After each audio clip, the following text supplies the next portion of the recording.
Bonjour tout le monde, bienvenue à Inspiration Santé. Aujourd'hui, Iman, tu nous proposes une recette assez originale. On réinvente un peu le spaghetti avec des spaghettis aux zucchini. Puis c'est pas la première fois que je t'entends parler de cette recette-là. Non, c'est une recette en fait qui fait assez sensation depuis quelques années. L'hiver, c'est un grand classique avec une sauce à spag. Et pour l'été, je vous propose en fait de servir les spaghettis avec de la bruschetta. Donc une recette vraiment top full fraîcheur. Oui, vraiment. Et là, je vois l'instrument à côté de toi que je connais pas du tout. C'est avec ça que tu fais les fameux spiroulis. Exactement. Oui. Moi, la machine, je l'appelle spirouli, mais je sais pas comment elle se nomme. Mais ça se trouve facilement, oui. Vraiment. Okay. Alors, comment ça fonctionne? Un zucchini, c'est largement suffisant pour faire une recette. Okay. C'est bien de choisir quand même des zucchini assez larges parce que tu vas voir, c'est pas si évident quand ils sont super minces. Okay. Alors, on fixe ici, bien fixé, et tu vas voir. On tourne comme ça. Et voilà. Et pour une autre recette, on peut utiliser cette machine-là pour d'autres légumes aussi. Tu l'utilises pourquoi, toi? Beaucoup la courge butternut, parce que ça fait vraiment un truc super. Les carottes, si et seulement si, elles sont assez grosses, sinon ça marche pas. Donc, on prend les spiroulis et on va les mettre donc dans notre assiette. Et là, il y a la bruschetta qui accompagne tout ça. Le petit côté de fraîcheur et beaucoup de la bruschetta. Moi, ce que je propose, c'est de préparer la bruschetta avant. Donc, 2-3 heures marinée. On peut la garder aussi dans le réfrigérateur. Et pour préparer la bruschetta, c'est vraiment très, très simple. Une recette très méditerranéenne. 4 tomates.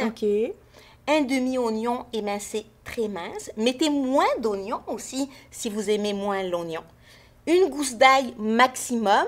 Encore là, modulée en fonction de vos besoins. Et on peut utiliser aussi la fleur d'ail. Par la suite, qu'est-ce que je rajoute? Le jus d'un citron. Et dans les épices, à part évidemment sel, poivre, ciboulette, basilic frais, émincé très mince, l'équivalent d'une cuillère à soupe, et la petite touche finale méditerranéenne avec du thym. C'est vraiment la petite touche qui apporte un petit fini. Et quand on parle de Méditerranée, évidemment, l'huile d'olive. Oui, bien sûr. Et ce mélange-là, cette bruschetta-là, peut se conserver assez longtemps? On peut le préparer la veille? Ou... Assez longtemps, non. 3 jours au réfrigérateur sans aucun problème pour garder vraiment la petite note fraîcheur. Sinon, après ça, ça tourne un petit peu. C'est vraiment moins délicieux, je te dirais. Mais quand même, la veille, on peut le préparer si on veut pour sauver un peu de temps. Exactement. Donc là, pour aujourd'hui, pour la démo, je ne passerai pas le zucchini au complet. Donc, qu'est-ce qu'on va faire?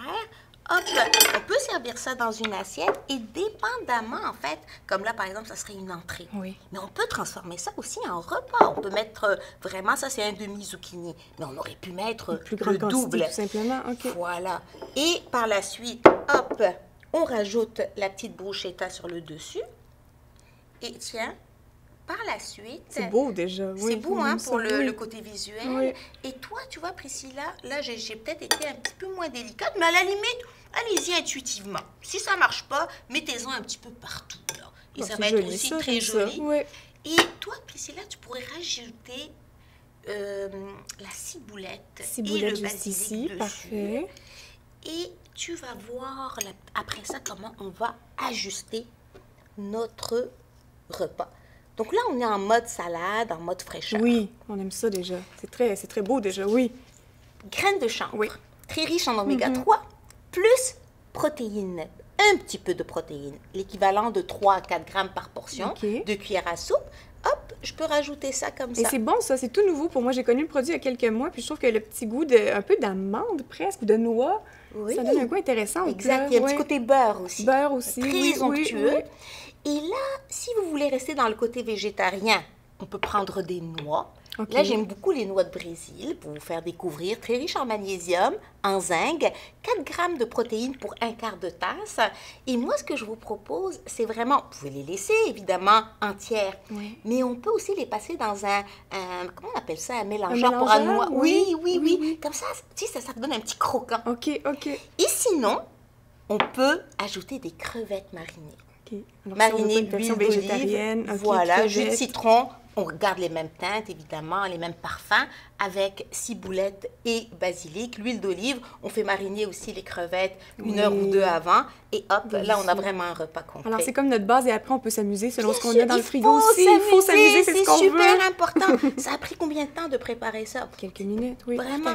Il faut vraiment jouer avec les textures. Vous avez vu comment vous serez vraiment séduit par la texture des zucchini? Parce que, étonnamment, on change de forme. Oui. Ça goûte plus la même chose. J'ai déjà très hâte de goûter. Merci beaucoup, Imane. Ça me fait plaisir. Merci d'avoir été là. Eh bien, on se redonne rendez-vous la semaine prochaine pour une autre vidéo santé. Bonne semaine. À bientôt.